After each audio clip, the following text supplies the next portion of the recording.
Today's weather was perfect to cast a line. People across Region 8 took advantage of the day and the free fishing. Take this pole here and some new stuff we got him and try our luck down there at the river. Today is the last day of National Fishing and Boating Week, and wildlife officials say nearly 17 million kids go fishing every year. How big of a fish do you think you're going to get? A whale. U.S. Fish and Wildlife Services are holding events at fish hatcheries and refuges where no state fishing license is needed. They say this is a good week for families. Exciting just to be all together in one big unit, you know, and just go out and have fun. Yeah, it's very special being out here with your parents and watching them fall in the water, watch them lose their hooks, get back in here, have to redo it all.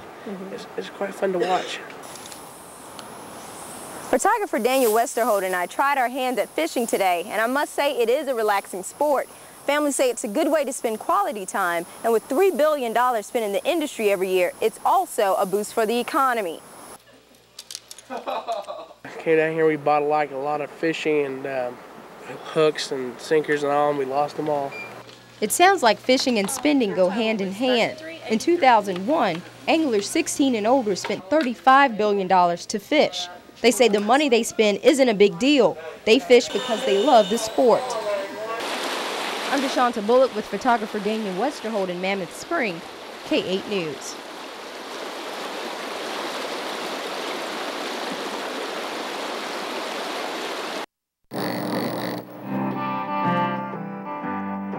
The first thing you have to do is split it down into pieces, and that's what I'm going to be doing right now.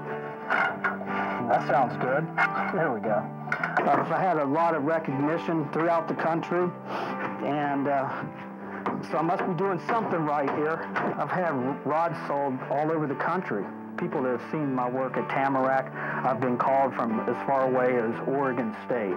When you're making a rod, the thing to do is to make it cast well. That's your primary objective. You want to be able to have that rod do the work for you with minimal effort and to place the fly out there gently for the trout. I really liked fly fishing after I discovered it. So I dove into the history of the sport and found out that the bamboo fly rod was really the fabric that held it all together. One of the reasons I make them is I can make them, I don't have to go out and buy them.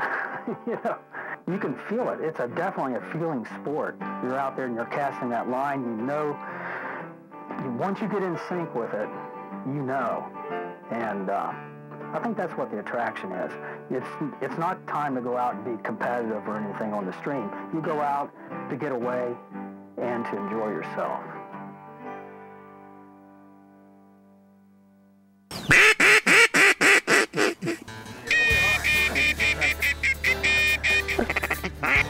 Take them out.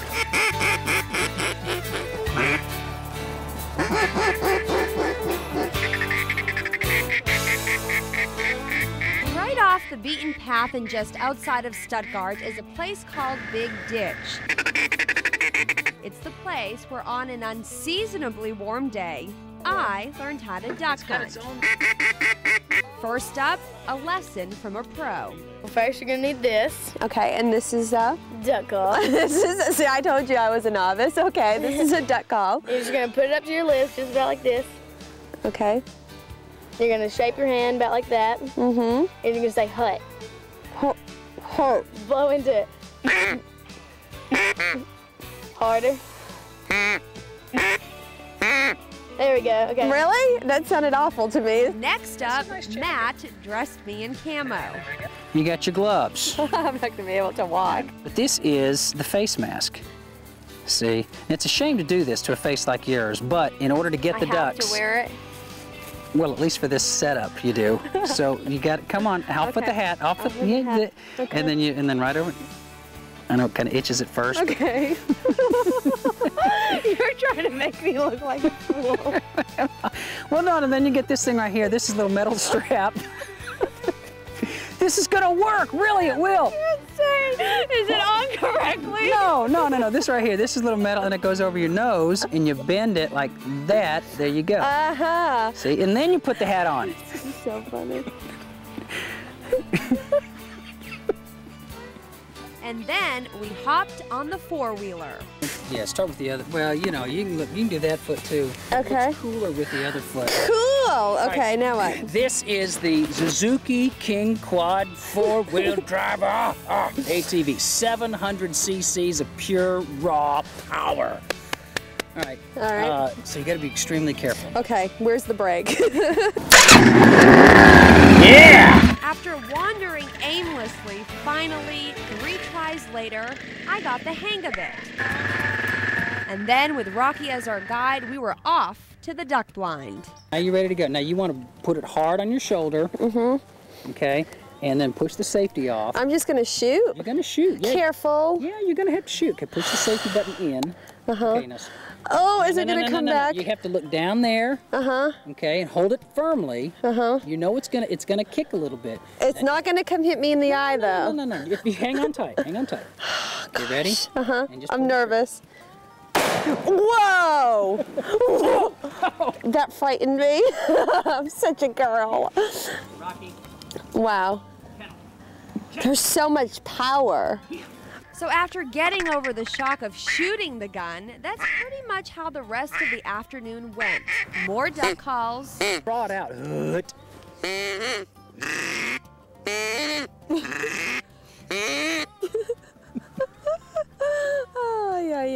Scenarios like that. More And waiting they're around alligators in for there. ducks. Okay, this guy comes back around. We're gonna get him. He's trying to come down in the rice field. I'm scared. Here they come. Here they come, Melissa. I can't do it. I can't do it. I can't do it. I can't do it. I can't do it. The poor birdies. Matt, on the other hand, was ready to fire away.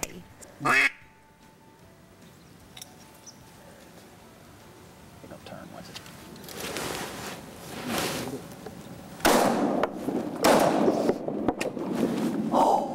And even though neither one of us shot anything that afternoon, You just called 2 of them in. Look at there. I learned duck hunting isn't just about shooting ducks. It's about the friendships you make in the cold waters of Arkansas. See, in the duck blind, you get all the world's problems solved, you know. Really? You know, you got your philosophies are floating around here, and then all of a sudden you're just sitting here talking, and then you shoot the ducks, you know, and then bam, you miss a duck, and you're back to talking. A great experience that hopefully you can be a part of.